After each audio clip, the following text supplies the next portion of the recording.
You can't stay present. We hear it all the time. Be present. Stay in the moment. Live in the now. And yet, no matter how hard we try, our mind drifts. We worry about the future. We regret the past. We rehearse conversations. We plan endlessly. You might sit down to meditate, determined to stay present, and within seconds, your mind is somewhere else. Why is staying present so difficult? In this video, I'll take you deep into my personal struggle with presence, the ancient wisdom behind our restless minds, the science explaining why your mind won't stop, modern day examples, and most importantly, how you can finally break free. By the end of this video, you'll understand why presence is so hard and how you can begin experiencing the peace that's always waiting underneath the noise. The constant struggle for presence. For most of my early life, my mind was rarely here, always planning, always worrying, always projecting into the future. Even when good things happened, I wasn't fully there. I was already thinking about what came next. I was physically present but mentally absent. And when I tried to sit still, practice mindfulness, or meditate, the same thing happened. My to-do list popped up. Old memories resurfaced. Future anxieties crept in. I would get frustrated and ask, why can't I just stay here in this moment? That question led me into one of the most powerful discoveries of my spiritual journey. Traditional teachings why we can't stay present. Throughout history, spiritual traditions have offered profound insights into this very struggle. Hinduism, the mind as monkey mind. In Hindu philosophy, the mind is often called the monkey mind, constantly jumping from branch to branch. Desires, fears, and attachments pull the mind out of the present. The Bhagavad Gita teaches the mind is restless, turbulent, strong, and obstinate. To control it is more difficult than controlling the wind. But with discipline and practice, the mind can be tamed. Buddhism, the illusion of ego. The Buddha taught that much of our mental suffering arises because we cling to impermanence. We fear loss, we chase desires. This constant grasping prevents presence. Meditation in Buddhism is designed to train the mind to observe, not attach, allowing presence to emerge naturally. Sufism, the veil of the mind. Sufi mystics describe thoughts as veils that block us from divine presence. The mind creates separation, the heart reveals unity. In silence and surrender, the mind's noise quiets, revealing the ever-present divine.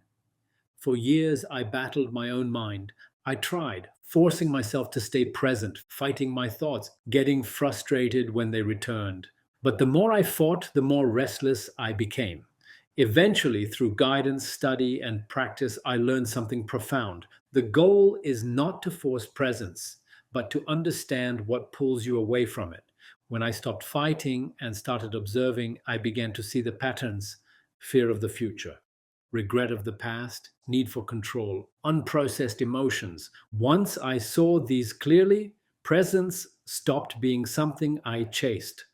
It became something I allowed. This struggle is everywhere in modern life. The business professional. A client of mine, highly successful in business, was always anxious, even while on vacation with family or during celebrations. His mind was never fully present.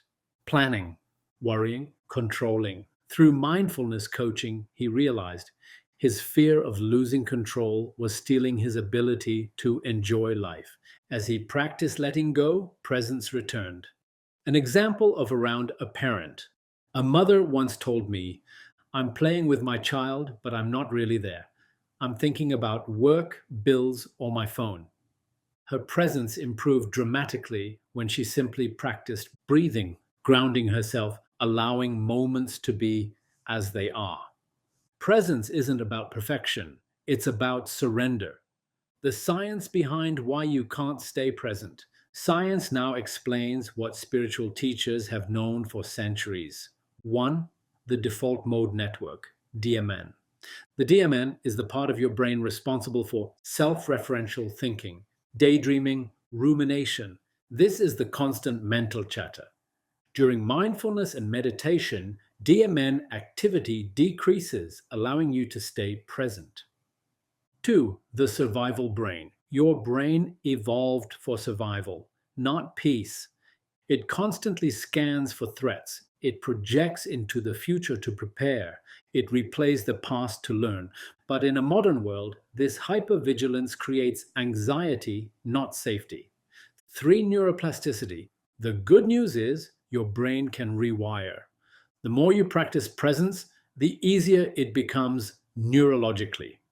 Presence is not a talent, it's a trained skill. The real reasons you struggle to stay present. Let's go even deeper.